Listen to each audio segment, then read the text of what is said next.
Hello and welcome to OzLoL Podcast, episode 94. Yay! Getting closer to 100. My name's Colossus. This week we're talking about the first semi-final of the OPL Split 2 playoffs. And we're going to be talking about patches 5.13 and possibly 5.14. Because there is some really cool, great stuff coming out with that. And to help me with that, I have joining me Victor Bradley. Hello there, everybody. My name is Victor. And we've got Stephen Garstone. Sometimes I'm first to be introduced, sometimes I'm second. So it means I'm You're always first offended in my heart, half the time. Steve. You gotta save the Always best first for in my last, heart. Steve, and depending upon what day it is, me or you is the best.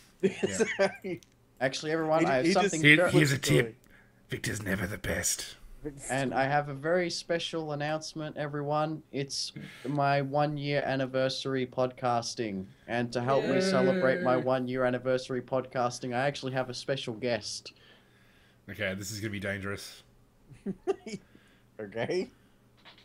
Hello, everybody. My name is Oh, Victor. it's Welcome to another Victor! amazing episode of the OzLoL podcast, starring me, Victor. That's right, Victor, the best Victor. The real Victor, and definitely the only Victor you should be listening to. And ladies and gentlemen, it's been a whole year of listening to my dumbass voice on the internet. So to celebrate this, I'm doing 7 days of Victor shows. Yay! Yay! So, Victor, it's goodbye. been so long since we Okay. had you on the show. Bye-bye. See you, Goodbye Victor. now. Alright. Anyway, back to our show. That was random. If you've joined us on twitch.tv/TForce podcast, you're missing out on shenanigans. We are live from about 7 p.m. Australian Eastern Standard Time. Now, Victor has really gone for real. He's gone. He's really gone. Anyway. Yeah, you would have seen Victor put on a funny hat, because that's what he's prone to doing. We're also, actually, this week we're giving away RP and Twitch chat, and since there's only Mod Brat at this stage, looks like he's going to be the winner, so You're winning, Mod Brat. you're winning. You said ace. So, yeah. I think that's pretty much it for show news. I guess we're going to do our IP giveaway, and since Vod is the only one on Twitch chat, huzzah! Mod Brat, you're the winner. So, congratulations. We're in live By for default. Like, 4 Hey. minutes or something real time. Hey, It's like, hang on a oh, second. you're the first. If you give me like 2 seconds, I can be in Twitch chat. You don't get the RP. Uh-huh. If You get give fat me 2 podcasting seconds- stacks if you from give the me 2 Trinity Force seconds, I can Network. put one of my celebrity trio members in Twitch chat. It's just one of your many aliases. Yeah. Just always on call. Of course, this is RP giveaway because we're part of the Trinity Force Network. So you should check out our sister shows, the Trinity Force podcast, the T-Force LCS Rundown, and the Four Wars podcast.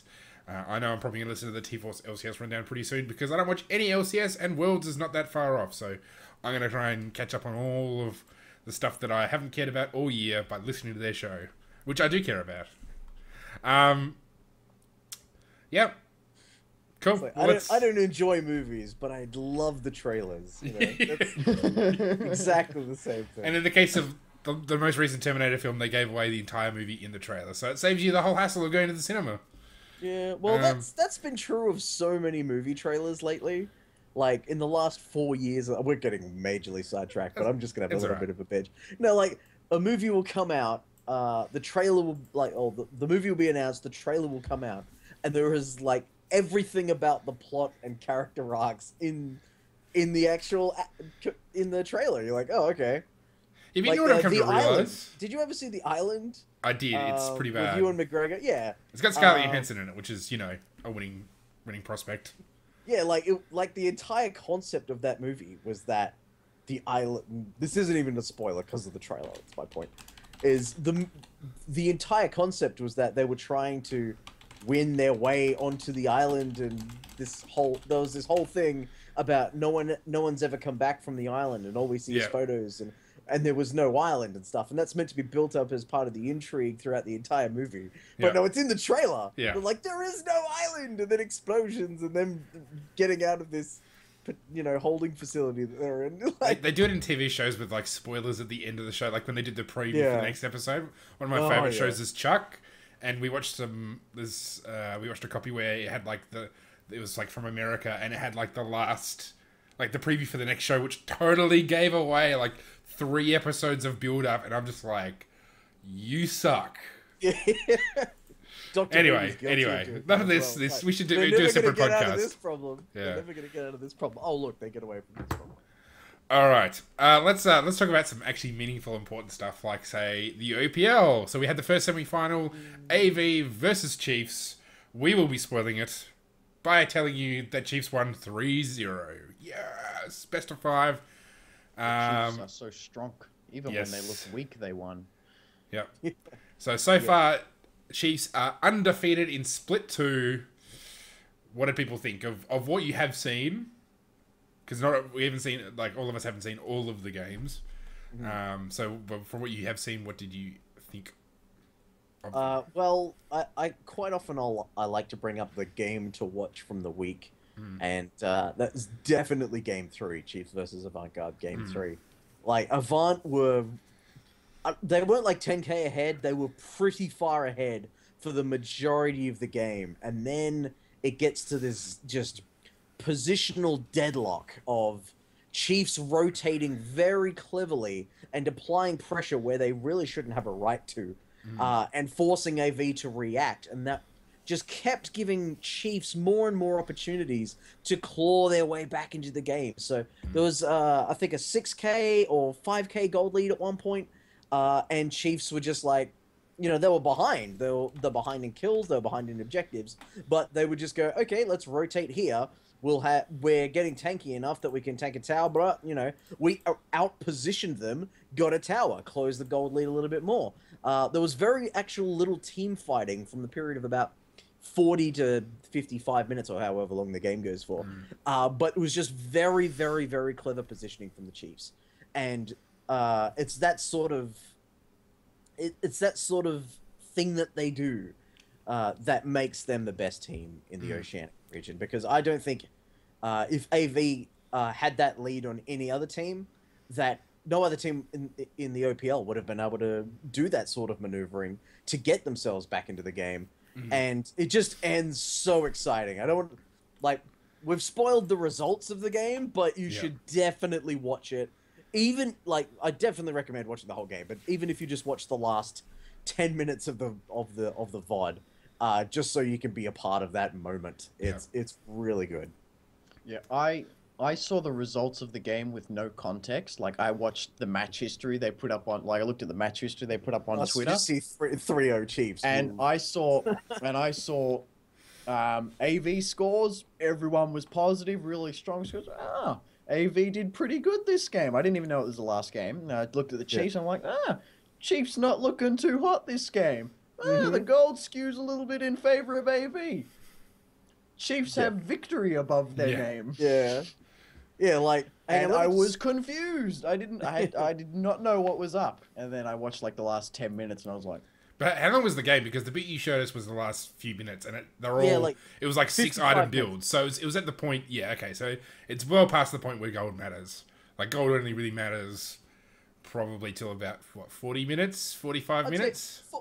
45, depending on the dragon status. Yep. If one team has 5 dragons, then the gold medal matters even less. Yeah. AV had 4 dragons, and Chiefs had 2 by the end of the game. Yeah, okay. But at that point, if no one's got 5 dragons by about the 45-minute mark, then Baron starts being the big deal. And Chiefs were able to secure it with just clever map maneuvering and such. But when you say gold doesn't matter, I agree with you as just kind of a blanket statement. That's pretty much true. But when you're looking at champions that scale well into the late game, we've got Vayne and Shen on the Avant-Garde lineup. And they're both, like... Chiefs had Corki. Yeah, Corki is known for being a really good mid-game power spiker. Yeah. You know, you pick up the Sork shoes, you've got your Trinity Force, let's get it done now. And it went to late game. Yeah, whereas Vayne, the longer the game goes, the more powerful she is. And the less you can stop her. The gold difference doesn't matter when everybody's at 6 items. I guess that's what I mean. You know, so I know, but the kit does. The kit on Champions sure, does. of course, I don't disagree with that. Yeah. Yeah. No, I was agreeing with you. Yeah. Like my initial concept is at that point, gold doesn't matter. Dragons and barons and stuff matter more. But the scaling on champions is incredibly, Oh yeah, for sure. incredibly important. And Vayne was 8-3-12. Hell, Bard was 1-4-20 on AV at that point. And just again, I really don't want to spoil the ending. Go out and watch it. Great ending. Yeah, it's a great ending to a great series. Yeah, just to go to the first couple of games. I mean, really, the first 2 games, I think particularly game 2, was just absolutely, like, Chiefs crushed hard.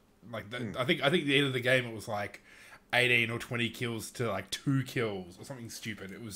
They just absolutely dominated them, and it's reminds me of Legacy versus Immunity. Yeah, except less sad, I guess. Yeah. Because it wasn't me. Yeah, well, that and it's not like it's 2 good teams fighting each other rather than one team absolutely stomping the shite out of it, curb stomping the other, who the other team who's not in such a great position. Just I mean, I guess we said this before, but it's just their superior positioning and their shot calling is just so good. Like the team fighting in the first game in particular.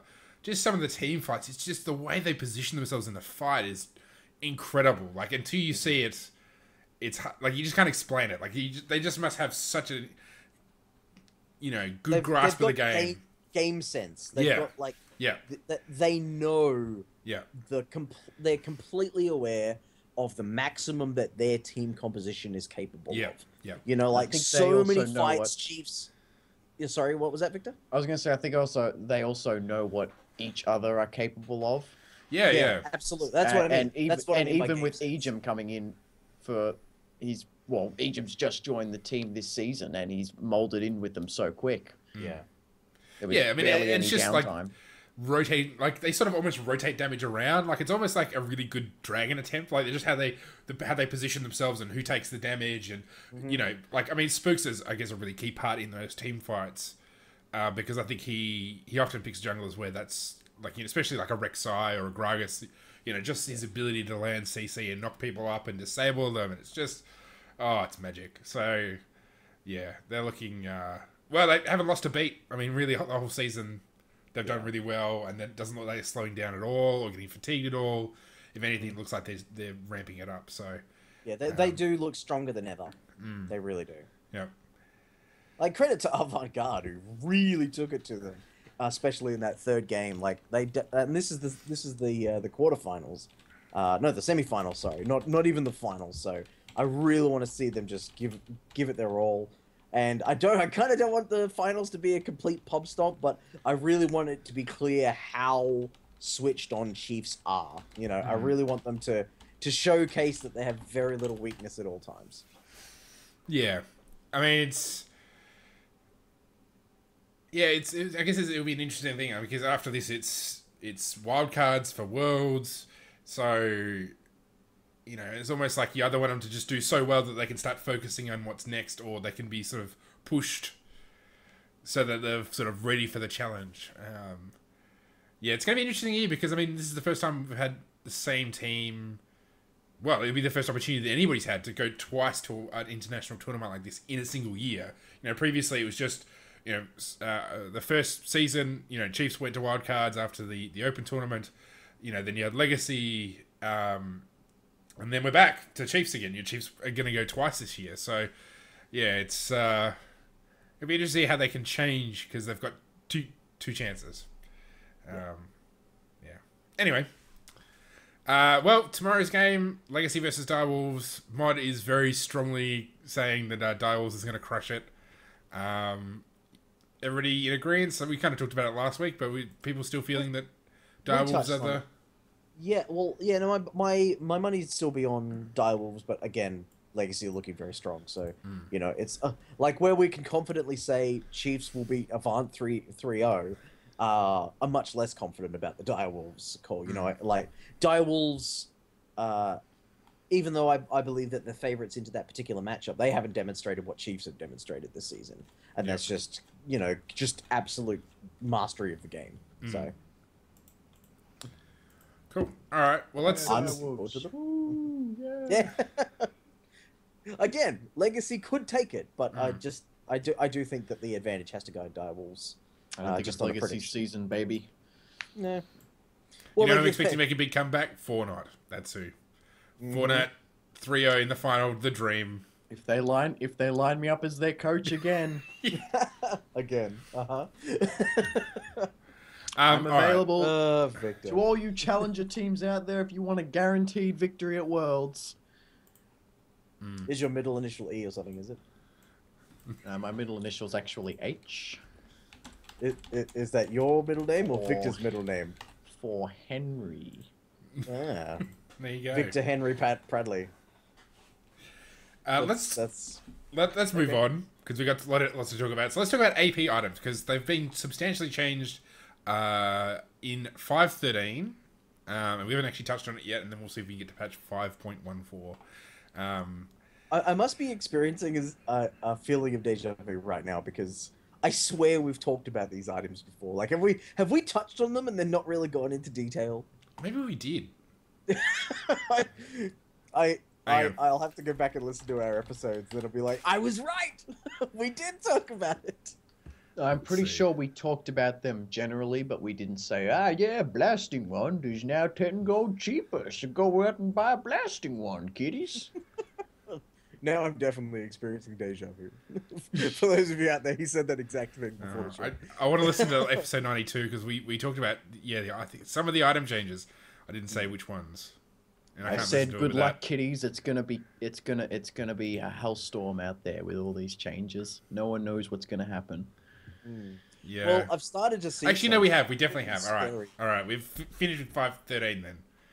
Well, we've had a bit of time because this patch has been out for a while. Yeah. Rylai's Crystal Scepter, and what was the other one? Leandri's Torment are looking just ridiculously strong at the moment. Okay. Those two items have health and a ton of AP, really good gold values on them. They're looking really strong, and I've seen the strangest of champions pick up those items in combination with each other or independent of each other and performed really well. Like, I really like that Leandri's is looking as strong as because of all the HP stacking that we've seen due to the jungle changes, just the meta shifting in general. Percentage damage to health is just, whilst also being a gold efficient item, completely independent of the enemy's health, is very good for kind of disrupting this tank meta that has evolved. And you'll notice, you'll see much less in the way of tanks in the professional games. You'll still see the really tanky jungler, or you'll still see a top lane smiter for that specific reason. But they're much less frequent and they're much less necessary. Like, it's not like go tanks or die anymore like it was when the item first came out. The meta has shifted away from it. So now we're seeing things like we're seeing Vlad and like all sorts of weird champs coming back into it. Rise has made a comeback, of course. You know, lots of interesting stuff. So Leandri's, like the percentage damage on Leandri's, very, very welcome at making tanks both an option and a risk all at the same time, whilst still in champion select. And I really do think that these changes in general, like not just the Leandri's change, but all of the changes that have come through this season have made champion select, the drafting phase, so much more important than it has been previously. Just because some champions deal really well with certain items. It's like the old Trinity Force thing. If Trinity Force is clearly better than everything, then Corky Jackson, whoever, are like are just uber champions. But with so many really good items, so many champions can be viable, and the counter picks become far more crucial, and the counter play becomes more crucial, and you have to build your composition to match. I'm really excited for this year's Worlds. Like, if these meta changes go the way that they have been consistently for the entire season, I think we're going to see some crazy stuff all through the group stages and in the finals. I'm just wondering like how long Victor will just have his hand waving there if we just keep talking. Mr. Steve, Sorry. Steve, with all these AP changes, is the answer still Karthus? I think the answer is always Karthus. But Archangel Staff and Rod of Ages, they were the items that you built on Karthus, mainly for just the massive mana storage that would give you, because you turn his Defile on, and you can run it for the entire team fight and then recall. Those items both got buffed, so holy shit. Yeah, double the So mana on good. Rod of Ages and Yeah. higher AP on Archangel staff. And I've always wanted to build a Leandri's Torment on Karthus. And I have built Ryla's Crystal Scepter previously. And both of those items are very strong. Like, if the game goes to 45 minutes, Karthus gets those 4 items that we've just been discussing, as well as a Death Cap, why the hell not, or a Sonya's Hourglass, take your pick. Yeah, the answer is definitely Karthus. See, once you get him going, Carrot, Yeah. you can sort of string some questions into him that make him go on forever. Sure, And then we don't have to say. And see, this is where we segue into the visual update for Karthus, and then we get at least another 10 minutes of ranting out of Steve. Found a way to play intelligence. I like Yeah. Phil, Steve. Yeah, it's. I think these changes are so significant. It's actually hard to know exactly what impact it will have because, there's lots of. It was so set in like a few of those really high AP items. So now that they've flattened it out, it'll be interesting to see what champions get better as a result. Like there'll be all sorts of stuff on the fringes that people never really considered, but now they're really a good pick because they're just. I guess it's a bit like a Karthus. I mean, Karthus has previously been competitive before, but it was this season he dipped in and then back out of it. Yeah. I mean, essentially we've when seen Zed's popularity really took up. Yep. So we've basically had the same few champions that have really used Zonyas, really used Ludens, really used Rabadons, but now you've got all this other stuff that's much better, overall. So, I'll be really interested to know how it all works out. Well, I'm very intrigued on a personal level for Elise because the old Elise build was the Spell Pen build because Leandra's Torment worked really and the Sork Boots worked really well with her kit and her Spiderlings and all that jazz. So I'm very interested to see if she'll make a comeback as an AP jungler or even as a mid or a top laner. I guess the main thing for like that probably has stopped that would be stopping that as Magus is now being turned into Runeglaive. Like if Magus. The enchant for Magus was still around, that would be awesome because that gave spell penetration. So if that was still there, I think you'd be absolutely right. I think the fact that Runeglaive is your only real option is less ideal. I'm trying to remember which game it was, but someone built Nash's Tooth on Nidalee with that with the Runeglaive and just wrecked. I'm trying to remember which game that was. So great. I'm so glad these changes in 514 because Runeglaive Nidalee is just friggin' disgusting. I hate it. Oh, I mean, basically, it's as bad as Nidalee. Like the combination of Luden's Echo and Runeglaive is just gross, freaking gross. Ugh, hate it.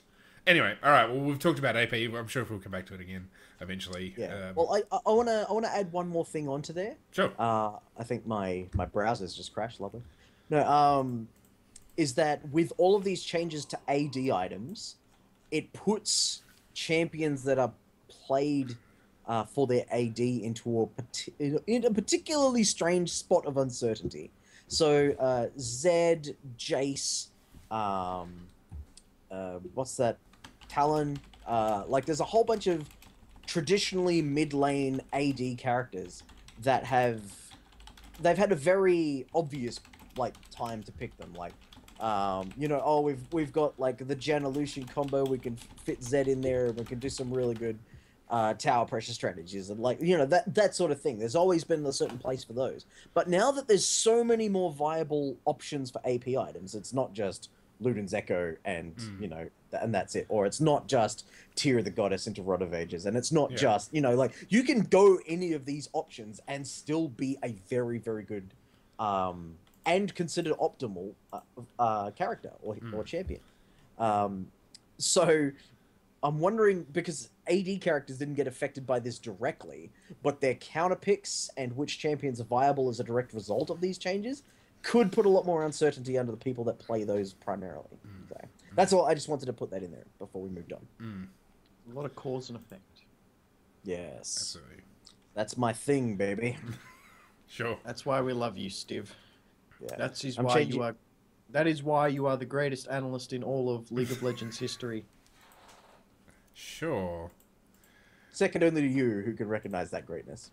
I think he wants to get you onto his show, Steve. He's trying to buddy you up I know how to so you can make some time. Yeah, that's it. No, You need to change your middle initial to E. That's I don't. In the next couple months, I plan to have OzLoL completely consumed by Gecko Pix Productions, Yeah. and then later, I All will you need to do consume- is offer us more money than the Trinity Force Network. That's all I'm saying. We're Alright, Carrot, I will mercenary give you around 20 here. cents, Carrot. I will Oh give my you God! 20 whole cents. I can retire on these fat The bidding podcasting starts stacks. now. Yeah, that's it. How bad do you want this show, Mr. Pornophobia? Yeah, that's it. Can you outbid 20 cents? 20 20 Australian cents, Yeah. which is Yeah, I'll worth give you about... 0 US. Yeah, that's it. Outbid. It's worth about as much as your belly button lint. Speaking of outbidding people and I plundering really thought gold, I thought you were gonna say. Nice. That's a Gang segue. Plankers hit 514. Yeah. So Speaking of belly button lint is what I thought you were gonna say. Sorry, you did a beautiful segue. it was a good segue. Well, actually, before we get into 514, like, how much, like, where do we want to start? From the top. Check From the the top? document, see what it says. Is there a document now? No. Oh, well the then. joke. This is what happens with people when you don't actually talk about what you're going to talk about with everybody else before you actually start the show. Carrot The and HUD I has had been a updated. discussion about the importance of documents. Apparently, we're freeballing it tonight. I am working my Okay, ass off to move this show forward, and you people just keep stopping it and making funnies, and I'm sick of it. This is not a funny podcast. Carrot, you said it yourself. No jokes. No jokes. I was getting in trouble. every Victor's week no. for making jokes. Victor's just jealous that we might be funnier than his show. That's all he's worried about. We're gonna. Dare. Now, Got actually, yeah, Gameplay. Can I just say his splash arts? I swear he looks like some character from like a fantasy film that has no nose. I'm trying to think which movie it is. There's like these fuzzy. It's like it must be Star Trek or something. Anyway, let's talk about I'm Gameplay. pretty sure that was Harry Potter. Yeah, maybe it was. I don't know. It doesn't looks like he has no nose. They need to anyway. I was making a Voldemort joke. Okay, maybe that he is. If Voldemort had more facial hair. So Gangplank has got a complete kit rework, and I'm pretty sure a visual update as well. So his new passive is Trial by Fire. Every several seconds, Gangplank's next melee attack ignites the target, dealing bonus true damage over time and granting a brief burst of movement speed. A beast of movement speed. Yeah, beast burst. Brief burst of movement speed. Which also, his passive refreshes when he destroys a powder keg. So previously it was a slow and bonus magic damage, if I recall correctly. It was a stacking slow. It would stack up to 3 times, and you'd have a really weak poison that was only good for level 1 trades, and would also apply on your Q. Yeah. So yeah, what are people's thoughts of the new passive? I like it a lot. I mean, I think a burst of movement speed. I don't know why I can't say that phrase. I think it's better than a slow. It's just much more useful overall. Well, and it's less damaging to the game. Yeah, I'm a Gangplank player, everyone. Hi. They did one of the 2 things I was expecting them to do. I was expecting them to either just make the passive itself better all round and remove that really awful bad damage over time. Like, it was so rare that damage over time would make. It was so rare that Grog-Soaked Blade's damage would make the difference. The thing that was good about Grog-Soaked Blade was that you were constantly applying slows on people. Yeah. And it just made Gangplank really sticky and really annoying. Plus the movement speed he got for free off his E, he was really annoying to deal with. But they went for a cooler option, which is make a more interactive passive, where you need to think about, okay, this is going to be off cooldown at this time, and then I can slap a bitch, and then get the movement speed, and maybe slap a bitch some more, or just walk away because I got the damage over time. And it does actually look like quite a bit of damage behind it, because it is because it scales with his AD. It's a 1.2 ratio, AD ratio for the true damage. So it's 20 plus 10 times Gangplank's level, plus 1.2 AD ratio. So that's actually a fair lot of damage. It's a 15-second cooldown. But consider that when you destroy a powder keg, you get a refresh. So, I mean, what's that? I'm pretty sure it will just refresh the timer on the passive as well. Like, I don't think it's going to, like, double up the damage. Oh, yeah, I see what you mean. But even so, I mean, you think it's... The damage is over 1.5 seconds. So, that, you know, it's not hard to go, you know, try by fire, you can space wait a it, second, definitely. trigger the powder keg, and then hit him again. And, I mean, you know, 20 plus... So, basically level 20, it's 200 damage plus 1.2 bonus AD. And by the time you're level 18, that's going to be a lot. Because, I mean, you're going to be building... Well, definitely Eye Edge... Probably, I guess, probably a Trinity Force as well. You know, probably. Well, I mean, he's a melee carry, so essentially you're well, going to be doing lots of AD, lots of raw AD. The thing about current Gangplank is that you can build any item in the game on him and justify it somehow. Like that's how flexible. The this dude's only thing builds you are. can't do is justify picking Gangplank at the first place. After that, everything is justified. Wow, Wow. the BM. Man. Well, I mean, actually, you Here can't. am I don't with think my you can even level 5 justify. mastery on Gangplank, and I'm like, oh man, I just feel terrible. You can't even justify AP Gangplank anymore because it doesn't look like he's ult's got an AD. Oh, hang on, wait a sec. No, he ult does still have the AP ratio. Yeah, and his W still has 100% ratio plus missing health. Yeah. So Yeah. his heal's actually better now. So Mm. you can still justify it if Is it better at Acute. all percentages of health, or is it only better when he's lower? lower when he's It's- lower. Yeah, Yeah, 15% missing health. Yeah. Um, No, I understood that. I haven't compared the numbers between the two. Yeah. So I wasn't sure if, like, you know, if he's above half health, then it's actually a nerf. But if it's, you know, below half health, then it's actually a buff. You know, I haven't run the maths on that. Sheen will still be core on him though. Yeah, for sure. I mean, Gangplank Parley's on a loves- 5-second cooldown, so of course. Loves Sheen. Yeah. You can still get away with your bullshit crit builds. In fact, they're even better now because Powder Keg can crit. And Oh, can it? I didn't realize Yep. that. That's awesome. there you go. So, next ability, Carrot. Yeah, so it's still Parley or Parlay, pretty much as it was. Doesn't trigger trial by fire. What it does give you though is when you get the gold, you know, when you kill somebody with it, you get silver serpents, which you can use to upgrade your cannon barrage. It's about 500 silver serpents to upgrade them, which sounds like a lot, and yes, it is a lot. But the way your powder kegs work, you can stack them up. Yeah. So much the same. It's a great ability. It's lots of fun. It's, you know, it always feels good to use it. Always feels good to last hit with it. So yeah, no problem there. Roof Skevy's the same as it always was. Powder keg. So this is his new E. Basically, he gets charges of these powder kegs. When he creates them, they have 3 hit points, and they take 1 damage for each time Gangplank or an enemy champion attacks them, and they lose health every 2 seconds. Which scales down. Which scales to, down. Like, yeah. Basically, if you And it'll sit on 1 health. It'll sit on 1 health for up to 60 seconds. When the enemy champion last hits him, he gets 10 gold. If Gangplank last hits him, they explode. And any other powder keg that within its radius also explodes. So basically, you can chain them together. They slow for 2 seconds, between 40 and 80% slow. The explosions ignore 60% of the target's armor. And That's they can ridiculous. crit. Yep.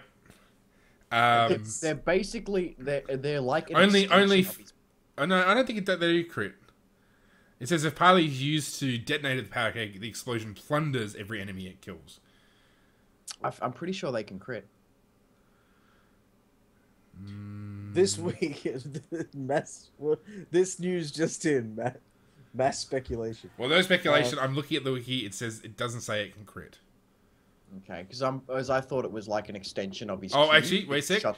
When you shoot them with a Q. Critical strikes against a keg will splash critical damage. That's what it says in the link. So basically, if you crit the keg, technically right. yeah. So, Yeah, I would have thought that don't would be in the think- actual I don't think you description can of the auto-attack ability. crit 'em.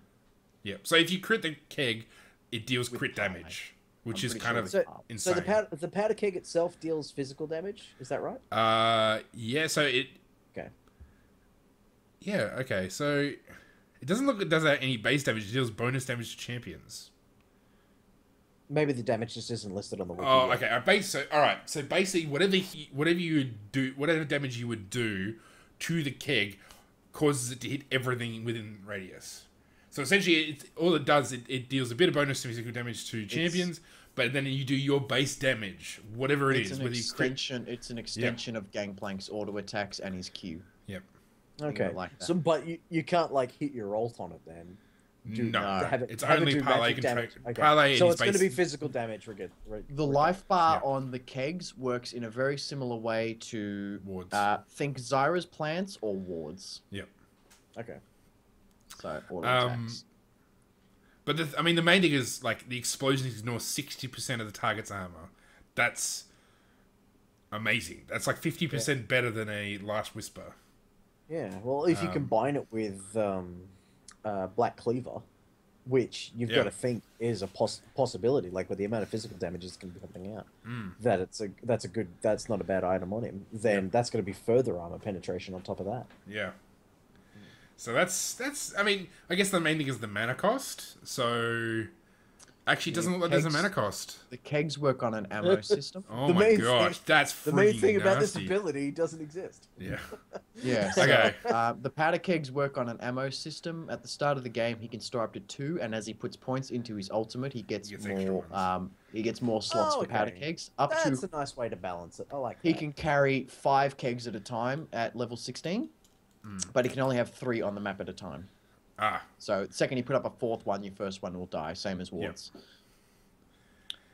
But 80% slow is pretty nasty, so I guess this gives him a fair. And considering that the parlay, I guess it would, if you can combine this with with his trial by fire, basically running away from him is going to be very difficult. Now, Victor, you're a 5-star expert on this character. Have they always spelt parlay with 3 R's? Yes. Yes. Okay, I wasn't sure. I wasn't sure if that was something. I'll tell you another fun fact. I'll tell you another fun fact about Gangplank. They actually took this out, but he used to have a little passive called Scurvy. And whenever you ate the oranges, the passive would go away. That's awesome.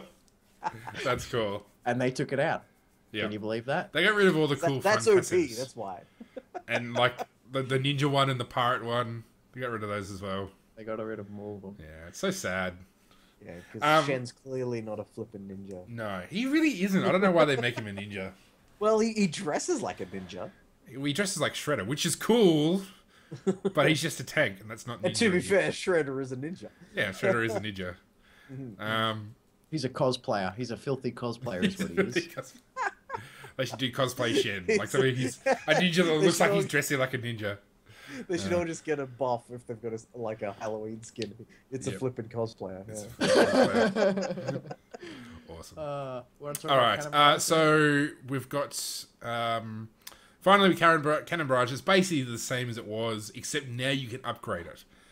So with these, the Silver Serpents you get from last hitting enemies with your parlay, you can improve your ult in a few ways. So there's Death's Daughter, which is an initial X-radius cannonball lands in the center of the barrage, dealing a cluster's worth of true damage and slowing enemies within by 60%.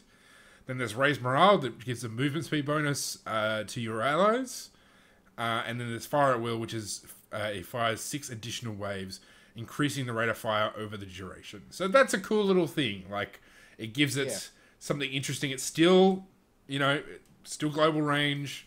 It's kind of a nice little thing. Gives me more choice. That's a bit more of a significant change than I first thought. Now that I've heard you say it out loud, I've kind of had a time to think about it. Is that previously, like, one of the best things about this ult was you could walk up to you could just shoot it at a minion wave that's about to take bot lane tower or whatever. It would completely clear the minion wave, and then you'd just go back to doing what you're doing. But the additional movement speed to allies, the initial huge damage in the center of the area of effect and all that, and the true damage, these things really do want you to throw it into the middle of a team fight, even if you're not present in that team fight, because that's true damage to the enemy and move speed buffs to your allies. And those are huge things in the meta at the moment. So that's pretty significant. We'll have to see how the numbers actually work out and whether or not that's worthwhile. But that's an interesting idea. And they could really move the balance sliders on this new Gangplank version a lot easier. I'm assuming the way they're going to try and balance it is through the Silver Serpents and trying to gate how quickly Gangplank can get to the upgrades he wants. Because currently I think it's about 500 Silver Serpents before you can upgrade it. And you can get Silver Serpents through your powder kegs as well, because they're an extension of your queue. They will give you the bonus gold. So, and the Serpents. So you can get it somewhat quick. I haven't played New Gangplank, so I don't actually know how quickly he gets to his upgrades. But I think that would be a good way for Riot to approach balancing them. And then if it becomes clear that one upgrade is better than the other, then they can raise the cost of Silver Serpents on one or lower the costs on another, something like that. I mean, I guess the main difference between the New Gangplank and the old one is the old one had a really lame passive because it was too good when it was powerful, and then his E was kind of, I mean, it's the same issue you have with all hidden or with all auras, is that you just can't see what it does, and it wasn't that effective. So essentially, you've got a new passive that is much more less, doesn't distort the game as much because it gives you bonus movement speed instead of slow, and it's not continuous. It's every 15 seconds. And then his E actually does something that is actually sort of useful. So, I mean, I guess the real question is, like, I mean, he still fits in that niche, though, which I think is the thing that you sort of are drawing on initially, Steve, which is, does he still fit in the game? Because he is still a melee carry, and melee carries have a problem in that they're squishy, and there's, you know, they can get locked down with CC. The problem is that Gangplank has not been viable in so long. That's why I haven't run the math on these things. Hey man, he was played by Gambit. I don't know what you're trying to prove. Gambit are also played. Hey, here's fun fact: Gambit play both of my champions, Gangplank and Tarek. How crazy is that? They're my new favorite. Because they do stupid. So this is not Gambit as in from season 2. This is like a new Gambit squad. This is the Gambit playing right now. Oh, okay, all right. In EULCS. Okay, well, fine then. Or it might be Gambit from the X-Men, we're not sure. But it's one of those options. He doesn't play Twisted Fate because that would be weird. But Gangplank's never really, not in a long time, stood out as a competitive pick. Like he could do really nifty. There was a point where he was so powerful, he was literally played in every role. Like he was a crit-based AD carry. You know, with his Q, he was a support player with his AoE attack speed buff. He was a top laner. He was a jungler. He was a mid laner. Yeah. Like he went through a phase. More gold. He could kill his own minions and deny the enemy creeps. Yeah, like you talk to Ponophobia, or you just listen to the podcast. You'll hear him talk about Bankplank, and he'll go on about it. And it's always great to listen to him rant. So if you've got the opportunity, ask him about it. Yeah. But it's so like, does he still have a place? No, because it's a trick question. He didn't have a place before. Like solo queue, sure, like anything kind of works in solo queue, but I mean, he'll be a much better split pusher. Yeah, in a big way, because the powder keg will give him heaps of wave clear. It will give him decent escape. It's because, I mean, that was, I guess, an issue before. Like, he was okay as a split pusher, but then he had this E that was really a team item, the team ability. Yeah, but you don't really want him in a team fight. He's like a Tryndamere. If he gets in the middle of the team fight, he's gonna die. Yeah. Except Tryndamere has a button that makes him immune to damage. Yeah. And Gangplank, like, he was a massive problem with Gangplank's kit in general before the rework, is that he had his Raise Morale, which was an error of effect buff to your team. Yep. And he had his ultimate was an AoE damage radius. Like, that was all it did, essentially. So you would have him with the team for the buff, and then you'd use his global ultimate in that fight. But that was never how you did it. You'd always just use your ultimate on a wave so that he could stick with the team more often and you could get that buff more often. And there are better buffs out there. So that's really why Gangplank never had to play. Now they've got rid of that AoE, they've got rid of the buff completely.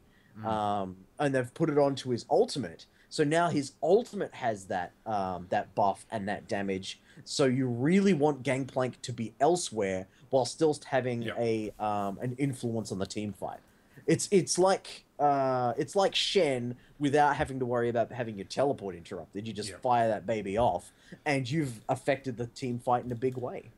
And he'd be an amazing cleanup crew because it's going to be very hard to escape him because he comes in, he throws down a bunch of barrels, paddock eggs, slows everybody down again. He's critting, he's doing all the damage. So, I mean, in some ways, he is like a Tryndamere. Well, Tryndamere, he's a cleanup crew. Like, once you've already had the team fight, he's teleporting in, he's doing all the damage. He's not getting locked down with CC because, yes, he's got remove scurvy, but he can only do it once in a team fight, and he's going to be squishy because you want to build him lots of damage. But his ultimate is now actually more effective because it's not only just doing it's the slow damage, but now it's got additional abilities that do even more damage and do even more slow. Yeah, I don't want to lock people into the idea that you only have to build just damage on Gangplank. I feel like I haven't seen him in action, but you could definitely go one offensive item and tank stats. Like there's some flexibility to it, so it's not like you have to build IE into crit into blood.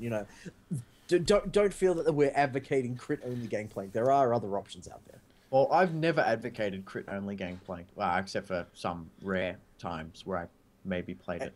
ARAMs with 4 APs, I'm familiar with. Yeah, but like the situation. the most currently Gangplank, as ineffective as he is at the moment, the most effective build is Iceborne Gauntlet and straight tank. Right now, as like live, old Gangplank. When you're listening to podcasts, it's going to be new Gangplank. But old Gangplank, the most effective way to build the champion was Iceborne Gauntlet and then straight tank stats.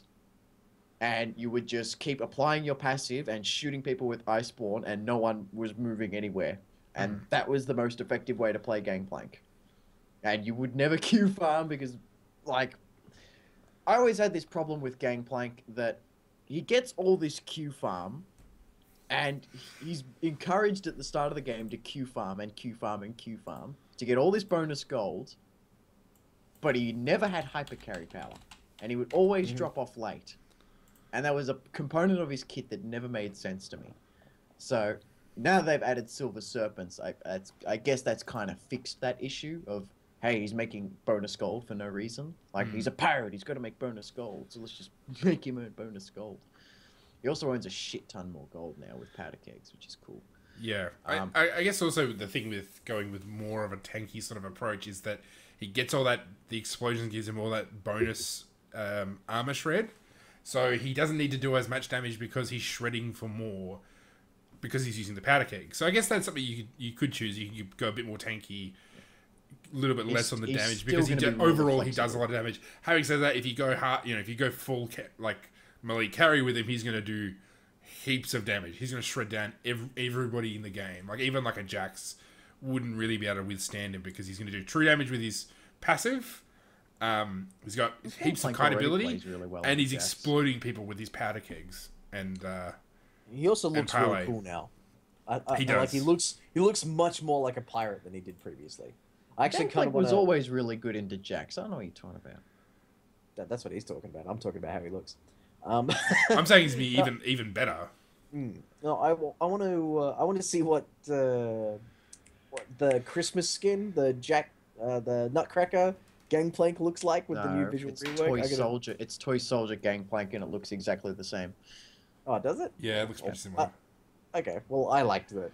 So I've got all these. Special Forces is the best. He's got a beret. That's you can't really top that. You know what? I've got all the skins. I've got all the Gangplank skins. I don't think I've used any of them as much as I have fucking spooky Gangplank. Just because it's just a stupid skin. Yeah. Right. Well, anyway. we've spent almost all of our allotted patch notes time on 2 champions. Do we want to hammer through as much as we possibly can? Yeah. Well, I guess we can talk about Misfortune since she's probably the other big change that's in these patch notes. So, well, that's right. We talked about it before the show. I'm thinking, we've already talked about Misfortune. So Misfortune. So this is the other big change of this patch, and Fiora is actually going to the PBE at the moment with some changes to her. So I guess we'll get around to that eventually, but that's looking promising. Oh, if you want to know about Fiora, next Victor show. It's coming out in a few hours. Sure. Or you can just wait for us because we're better. How many times are you going to plug your show? I'll just bleep it out. I just like... Yeah, that's it. Well, what the beep, beep, beep, yeah. beep. I just think he's swearing. And we'll a just lot. pretend to be really offended Yeah. by whatever he Yeah. says. Oh my God, Victor, please stop Yeah. saying such things. They'll just see this bit where like you're talking and then you go off screen and it's just all beeped out and you've got a funny hat on. They just think you've gone crazy. All right, so Miss Fortune's had a visual update, which is cool. Her double up now deals 150% damage if the first shot kills an enemy unit. And then the bounce logic is more predictable. Double up will attempt to find a target directly behind the first. If no target is found, it will go to the closest target within a 60-degree angle. I think if almost anything, like that is the best because her Q is good. It's just friggin' hard to land properly. It's annoying.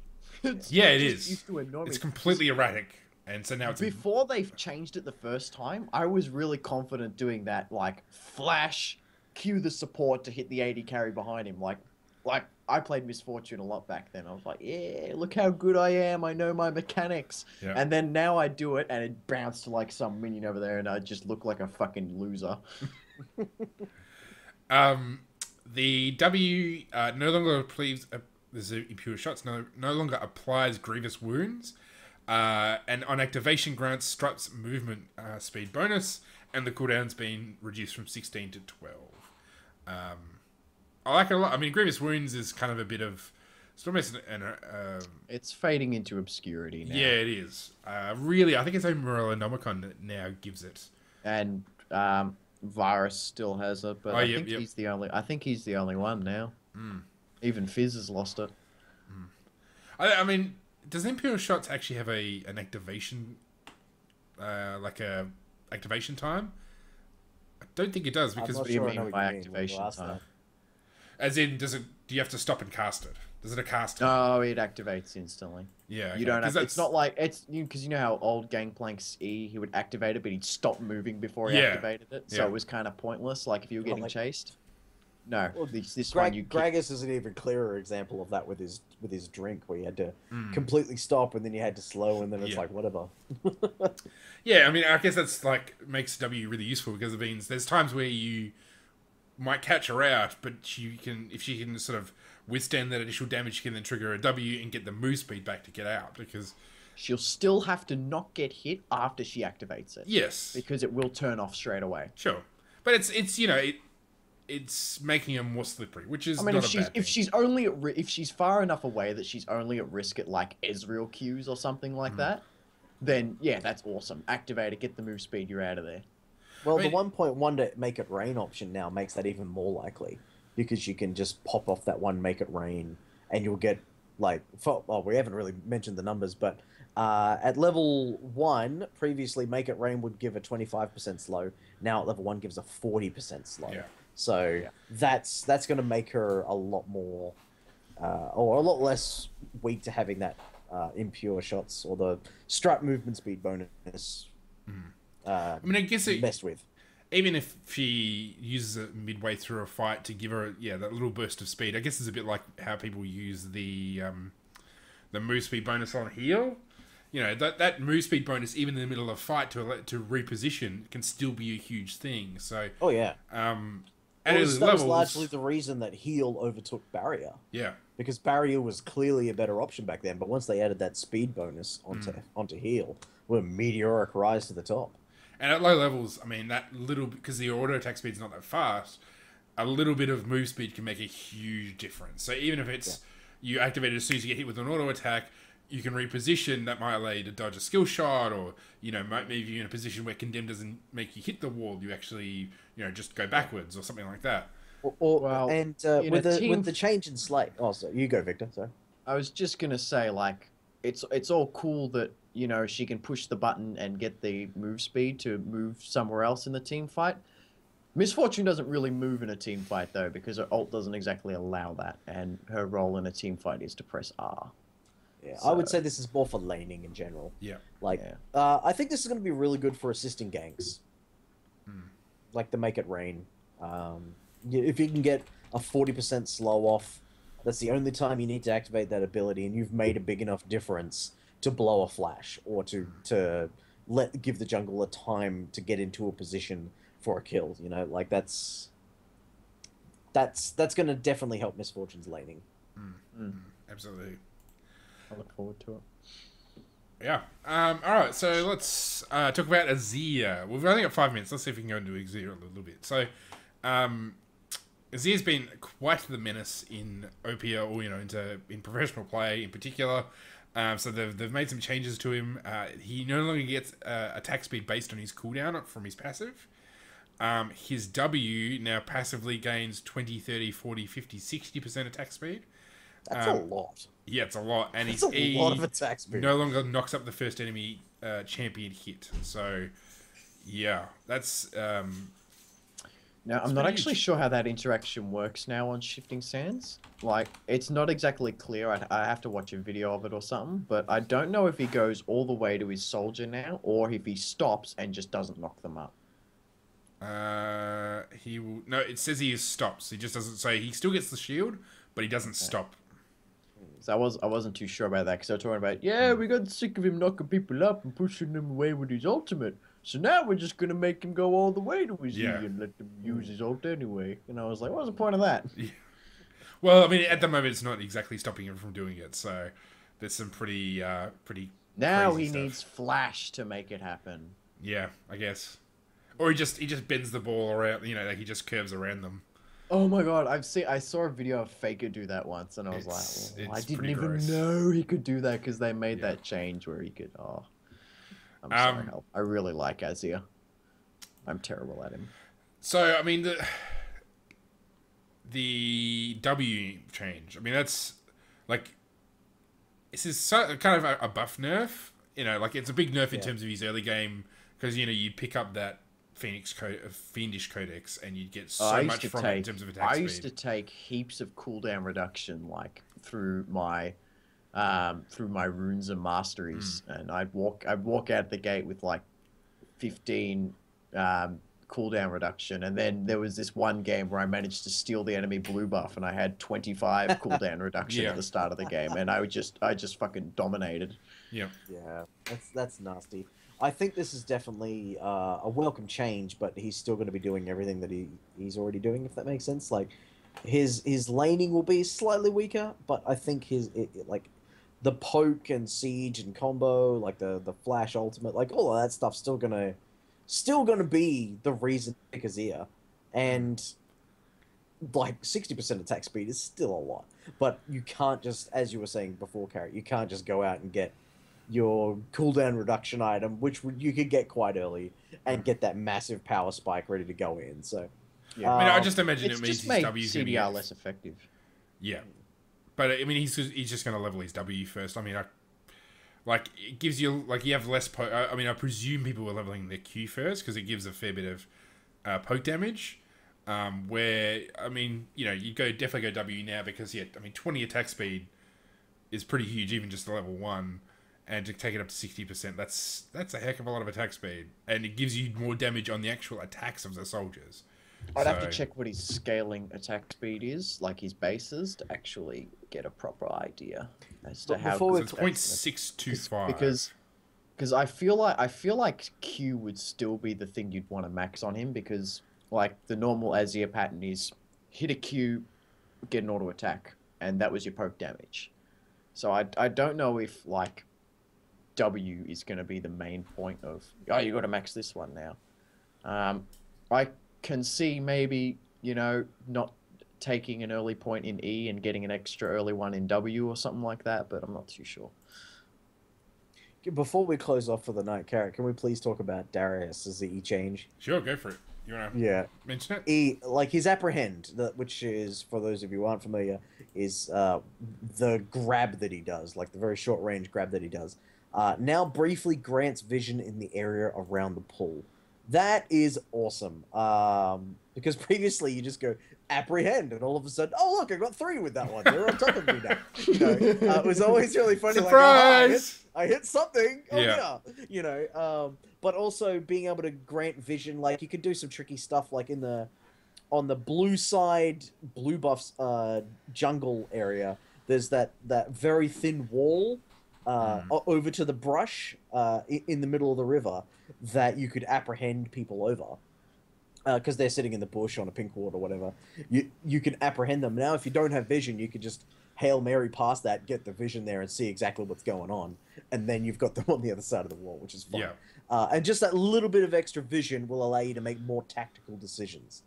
So I've always liked shit like that. I know when Gregus's barrel got changed to start giving vision, and everyone's like, "Hey, it's all right." And I'm like, "You kidding me? It's amazing. Awesome." that's amazing, yeah. Well, that's what's annoying about Lux and trying to gank Lux is, you know, she uses the circular thing to spot and brushes. Yeah. Anyway, all right. Well, that takes us pretty much exactly to an hour. So Yeah, thanks for watching. indeed, thanks for watching. And so actually, should we be fairer and actually make it a competition with this RP? We actually have people in the I chat Let's go now. first. Yeah, okay. I think you should ask Modbrat. He's not there anymore. Well, there you go. Oh, he's Ah, grabbed his arm traitor. and run. There you go. Trader, we have All-Time 13 is in the chat. I think we should give it to All-Time 13 because he's right up the top of the list. No, he's an idiot. Definitely not him. Wow, I don't think All-Time would rather like you saying that about him. That's hilarious. I honestly don't I care. thought we were gonna get through one episode without you alienating someone, but I I'm stand alienating for my co-host. That jerk. Oh my goodness. See, if he hadn't, if All Time 13 hadn't talked about his own show constantly during this show, it wouldn't have been a problem. I'm just celebrating- saying. I'm I'm just celebrating Carrot. All right. Well, this has been episode 94 of the OzLoL podcast.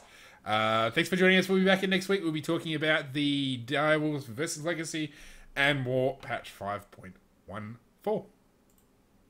Good evening, ladies and gentlemen.